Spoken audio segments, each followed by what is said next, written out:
আজকে যদি এই রাজমহল এলাকায় ওই খেলার জন্য বিভিন্ন জায়গা থেকে ওই খেলার প্লেয়ার গুলো আনতো, খেলা দেখার জন্য যুবক আর যুবতীর ঢল হয়ে যাইত, কথা বলেন ঠিক কিনা? যদি এই মাহফিলে ওই মমতাজকে আনা হইতো আর বলতো, গানের সুর দিত, আর এই এলাকার একটাও যুবক একটাও যুবতী বাসায় থাকতো না, সবাই মিলে চলে আসতো ওই মমতাজের গান শোনার জন্য, কথা বলেন ঠিক কিনা? আল্লাহ তাআলা বলেন, ও দুনিয়ার মানুষ, আমি আল্লাহ তাআলা তোমার গান শোনার জন্য পাঠাই নাই, না শোনার জন্য পাঠাই নাই। ওই যে আবুল সরকার, কুল আউযু বিরাব্বিন নাস মালিকিন নাস ইলাহিন নাস মিন শাররিল ওয়াসওয়াসিল খান্নাস, এই কুরআনুল কারীমের সূরার ব্যাপারে সে মন্তব্য করেছে। মন্তব্যটা হলো যে আল্লাহ তাআলা সূরাতুন নাসের ভিতরে নাসের কথা বলছে। আজকে কিছু কাঠমাল্লা, আজকে কিছু মুন্সি, আজকে কিছু বক্তা আমাদেরকে গানের বিরুদ্ধে ওয়াজ শোনায়, নাসের বিরুদ্ধে ওয়াজ শোনায়। আমি এই মঞ্চ থেকে বলতে চাই, ওই আবুল সরকার নাস্তিকের বাচ্চা, তুমি আল্লাহর বিরোধিতা করছো, আল্লাহর মুখের বলে কথার ভাষার বলে ঠিক নাই। আমি এই মঞ্চ থেকে বলতে চাই, যত নাস্তিকের বাচ্চা আছে, যত ইহুদির বাচ্চা আছে, যত খ্রিস্টানের বাচ্চা আছে, যারা আল্লাহর বিরোধিতা করবে, কোরআনের বিরোধিতা করবে, কোরআনের অপব্যাখ্যা করবে, তাদেরকে এই বাংলার জমিনে ঠাঁই দেওয়া হবে না, কথা বলেন ঠিক কিনা? নাস্তিকতা নিপাত যাক, দিন ইসলাম জিন্দাবাদ, কোটি প্রাণে একই আওয়াজ, কথা বলেন ঠিক কিনা? নাস্তিকতা নিপাত যাক, দিন ইসলাম জিন্দাবাদ, কোটি প্রাণে একই আওয়াজ। খোদা তুই সার পাবে না, এই বাংলায় ঠাঁই হবে না, মুসলমানরা জেগেছে আজ। নারায়ে তাকবীর, নারায়ে তাকবীর, দিন ইসলাম, দিন ইসলাম। মুসলমানের এই দেশেতে নাস্তিকদের ঠাঁই নাই, নাস্তিকদের পক্ষে গেলে তাদের কোনো রক্ষা নাই, ঠিক কিনা? মুসলমানের এই দেশেতে নাস্তিকদের ঠাঁই নাই, নাস্তিকদের পক্ষে গেলে তাদের কোনো রক্ষা নাই। মুসলমানের এই দেশেতে থাকতে হলে কোরআন মানতে হবে, কোরআন না মানলে তারা বিতাড়িত হবে, কথা বলেন ঠিক কিনা? আল্লাহ রাব্বুল আলামিন কুরআনুল কারীমের ভিতরে বলেন যে আমার বান্দা, আমি আল্লাহ তাআলা নিয়ামত খাওয়ার পর, নিয়ামত ভোগ করার পর নিয়ামতের শুকরিয়া আদায় করবে। আমি আল্লাহ তাআলা ওই বান্দা নিয়ামতকে বাড়ায় দিব, চিল্লায় বলেন না সুবহানাল্লাহ। আর যে বান্দা আমি আল্লাহ তাআলা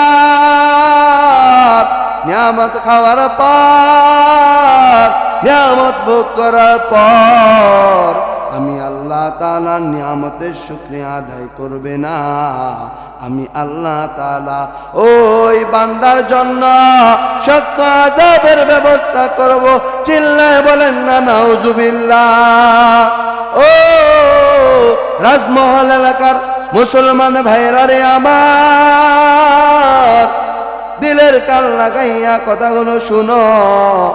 আজকে এই মাহফিল তোমাদের সামনে আল্লাহ তাআলা কত বড় নিয়ামত হিসাবে দান করেছে।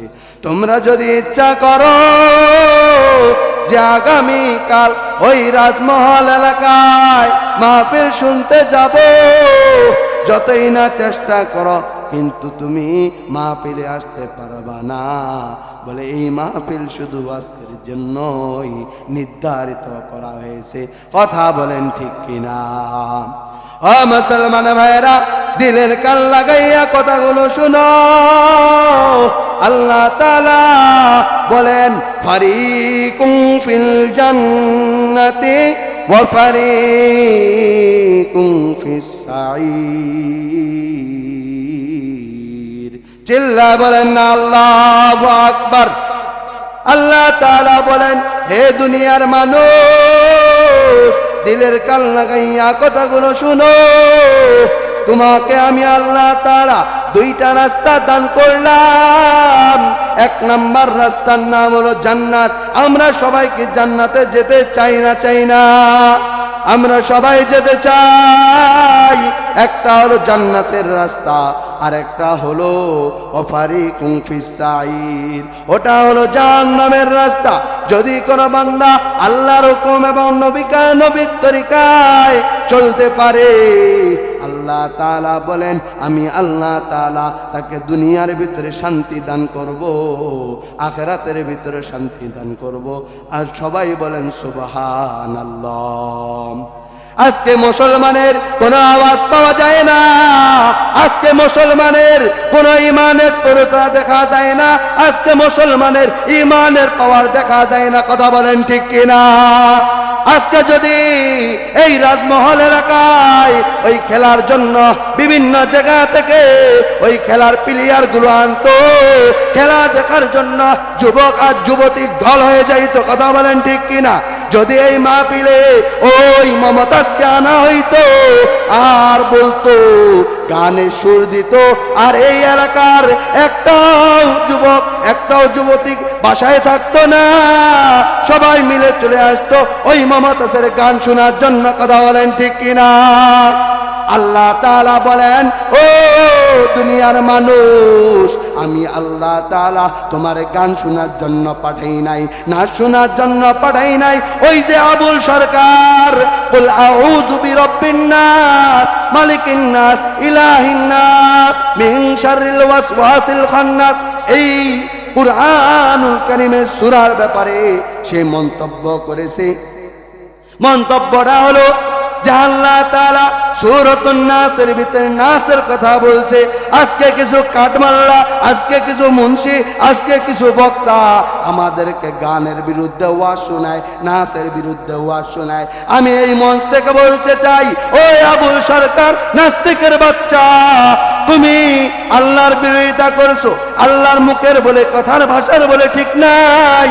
আমি এই মঞ্চ থেকে বলতে চাই, যত নাস্তিকের বাচ্চা আছে, যত ইহুদির বাচ্চা আছে, যত খ্রিস্টানের বাচ্চা আছে, যারা আল্লাহর বিরোধিতা করবে, কোরআনের বিরোধিতা করবে, কোরআনের অপব্যাখ্যা করবে, তাদেরকে এই বাংলার জমিনে ঠাঁই দেওয়া হবে না। কথা বলেন ঠিক কিনা? নাস্তিকতা নিপাত যাক, দিন ইসলাম জিন্দাবাদ, কোটি প্রাণে একই আওয়াজ। কথা বলেন ঠিক কিনা? নাস্তিকতা নিপাত যাক, দিন ইসলাম জিন্দাবাদ, কোটি প্রাণে একই আওয়াজ। খোদা তুই সার পাবে না, এই বাংলায় ঠাই হবে না, মুসলমানরা জেগেছে আজ। নারায়ে তাকবীর, নারায়ে তাকবীর। দিন ইসলাম, দিন ইসলাম। মুসলমানের এই দেশেতে নাস্তিকদের ঠাঁই নাই, নাস্তিকদের পক্ষে গেলে তাদের কোনো রক্ষা নাই। ঠিক না? মুসলমানের এই দেশেতে নাস্তিকদের ঠাঁই নাই, নাস্তিকদের পক্ষে গেলে তাদের কোনো রক্ষা নাই। মুসলমানের এই দেশেতে থাকতে হলে কোরআন মানতে হবে, কোরআন না মানলে তারা বিতাড়িত হবে। কথা বলেন ঠিক কিনা? ও রাজমহল মুসলমান এলাকার মানুষ, আল্লাহ তাআলা বলেন, ওমা খালাকাতুল জিন্না ওয়াল ইনসা ইল্লা লিয়াবুদুন। চিল্লা বলেন না আল্লাহু আকবার।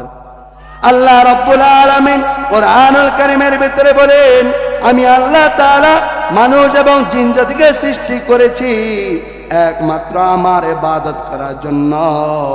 যারা আমার ইবাদত করবে, আমি নবী করিম সাল্লাল্লাহু আলাইহি ওয়াসাল্লামের তরিকায় চলবে, আমি আল্লাহ তাআলা দুনিয়ার ভিতরে শান্তি দান করব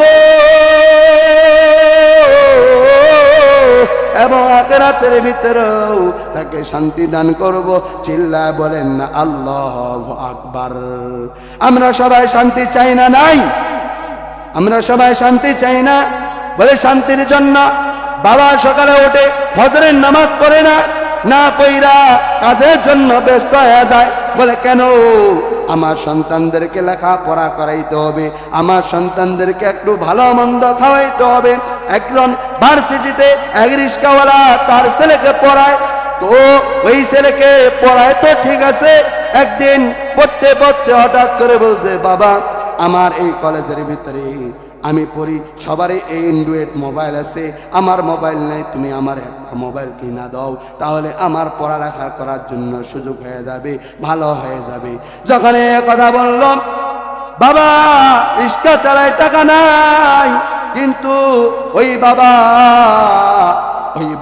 যখন টাকা নাই, এরপরও ওই বাবা যখন তাকে একটা মোবাইল কিনে দিল, কিছুদিনের মধ্যে সন্তান খালি বিজি থাকে, এরপরে পরীক্ষা হলো, পরীক্ষা হওয়ার পরে বাসায় আসলো, সন্তানের জন্য বাবা বাজার থেকে বিশাল বড় একটা রুই মাছ নিয়ে আসছে এবং দেশি গরুর দুধ তার জন্য ব্যবস্থা করে দিছে এবং গরু গোশত তার জন্য নিয়ে আসছে। আসার পরে সন্তানকে খাওয়াই দিছে। বর্তমান যে শীত চলতেছে, ওই সময় শীত চলতো বলে শীতের সময় লেপ ঝাঁকানিয়া ঘুমাইতেছে, সবাই ঘুমে বিভোর। ওই সন্তান ওই লেপের তলে যাইয়া বলতেছে মোবাইলে, I love you, I love you. কি বলতেছে? I love you, I love you. রিক্সা চালাওয়ালা বাবা তো জানে না ইংলিশ কথা। সকালে বলে মাস্টারের কাছে গেছে, যাওয়ার পরে বলতেছে, ও মাস্টার সাহেব, আমার সন্তানকে আমি ভার্সিটিতে পড়াই, আমার সন্তান রাত্রে বেলা I love you, I love you বলে, এটার অর্থ কি? যখন এ কথা বলছে, মাস্টার সাহেব বলতেছে, তোমার ছেলে প্রেমে পড়ে গেছে, ওই বেয়া নারীর ফাঁদে পড়ে গেছে, তোমার সন্তান লেখাপড়া করে না, তোমার সন্তান আজকে প্রেমে পড়ে গেছে। চিল্লায় বলেন না নাউজুবিল্লাহ। আজকে আমাদের সমাজে আছে না নাই? টাকা পয়সা বেশি যদি করতে পারো কামাই, শ্বশুর শাশুড়ির কাছে তুমি ভালো জামাই। কথা বলেন ঠিক কিনা? টাকা পয়সা কামাই করে সামনে দিবেন ঢেলে, পিতা মাতার কাছে তুমি খুবই ভালো ছেলে। টাকা পয়সা দিবেন শুধু গহনাটা দামি, নিজের বউয়ের কাছে তুমি খুবই ভালো স্বামী। আজকে আমাদের সমাজে টাকা ছাড়া অন্য কিছুই বোঝে না। সন্তানকে টাকা না দিলে মাদ্রাসায় আসে না, সন্তানকে টাকা না দিলে স্কুলে যায় না। কথা বলেন ঠিক কিনা? আজকে বাবাকে যদি টাকা না দিতে পারেন তো বাবার সাথে সম্পর্ক ভালো থাকে না। কথা বলেন ঠিক কিনা? আমার সময় অল্প, যেহেতু এখানে মাদ্রাসা আছে, এই মাদ্রাসার ব্যাপারে অল্প কথা বলেই আমি আমার বয়ান শেষ করব। আল্লাহর নবী সাল্লাল্লাহু আলাইহি ওয়াসাল্লাম বলেন, ইকালু লিসাহিবিল কুরআন ইকরা ওয়ারতাকি ওয়ারাত্তিল কামা কুনতা তুরাত্তিল ফাইন্না মানজিলাকা ইনদা আখির আয়াতিন তাকরাউহা। ও ইয়ার পাড়া, রাজমহল, নুরানি মাদ্রাসার মুসলমান ভাইরা, তোমরা দেখতেছো তোমাদের সামনে এমন একটা মাদ্রাসা অবস্থিত হয়েছে। এই মাদ্রাসার ছাত্রদের ব্যাপারে রাসূল আকরাম সাল্লাল্লাহু আলাইহি ওয়াসাল্লাম হাদিস বলেছে, বলে অনেকে এই মাদ্রাসার ছাত্রদেরকে দেখতে পারে না, অনেক হাফেজদেরকে দেখতে পারে না, অনেক আলেমদেরকে দেখতে পারে না। দুনিয়ার ভিতরে জিলাপি খাওয়া মৌলবি বলে, কাঠ মোল্লা বলে, আল্লাহ রাসূল সাল্লাল্লাহু আলাইহি ওয়াসাল্লাম বলেন, ইকালু লিসাহিবিল কুরআন ইকরা ওয়ারতাকি ওয়ারাত্তিল কামা কুনতা তুরাত্তিল ফাইন্না মানজিলাকা ইনদা আখির আয়াতিন তাকরাউহা। চিল্লায় বলেন না আল্লাহু আকবার। আল্লাহ নবী সাল্লাল্লাহু আলাইহি ওয়াসাল্লাম বলেন, কিয়ামতের দিন ওই হাফেজদেরকে বলা হবে, ও হাফেজ সাহেব, দুনিয়ার ভিতরে কত কষ্ট করছিলা, যখন পৃথিবীর সমস্ত মানুষ ঘুমায় গেছে, ওই তাহাজ্জুদের নামাজের আগে উইঠা তুমি যখন তাহাজ্জুদ নামাজ পড়িয়া পিতা মাতার জন্য দোয়া করো, ওস্তাদদের জন্য দোয়া করো, এলাকাবাসীর জন্য দোয়া করো, এরপরে কুরআনুল কারীমের তেলাওয়াত করো, দুনিয়ার ভিতরে কেউ তোমাকে মুন্সি বলে আখ্যায়িত করেছে, কেউ তোমাকে মৌলবি বলে আখ্যায়িত করেছে, কেউ তোমাকে মুন্সি বলে আখ্যায়িত করেছে, কোনো সমস্যা নাই, আমি আল্লাহ তাআলা তোমারে পাওয়ার দিয়া দিলাম। আজকে কিয়ামতের ময়দানে তুমি একটা করে আয়াত পড়বা, আর আমি আল্লাহ তাআলা তোমার একটা আয়াত পড়ার বিনিময়ে আমি আল্লাহ একটা জান্নাতের তালা বাড়ি বানাই দিব। চিল্লায় বলেন না সুবহানাল্লাহ। বলে যে হাফেজ 6666টা আয়াত তেলাওয়াত করতে পারবে, তো আল্লাহ তাআলা কিয়ামতের দিন ওই হাফেজদের বাড়ি 6666 তারা বাড়ি বানায় দিবে। চিল্লায় বলেন না সুবহানাল্লাহ। শুধু তাই নয়, যাদের সন্তানেরা মাদ্রাসায় পড়বে, কোরআনের হাফেজ হবে, কাল কিয়ামতের দিন বলবে, ও হাফেজের বাবা আজকে আসো, ও হাফেজের মা আজকে আসো, আজকে আমি আল্লাহ তাআলা তোমাদেরকে নূরের মুকুট, তাজের মুকুট তোমার মাথার উপরে পরায় দিব। চিল্লা বলেন না আল্লাহু আকবার। যতগুলো আলোচনা করা হইল, আল্লাহ তাআলা আমাদের সবাইকে আমল করার তৌফিক দান করেন।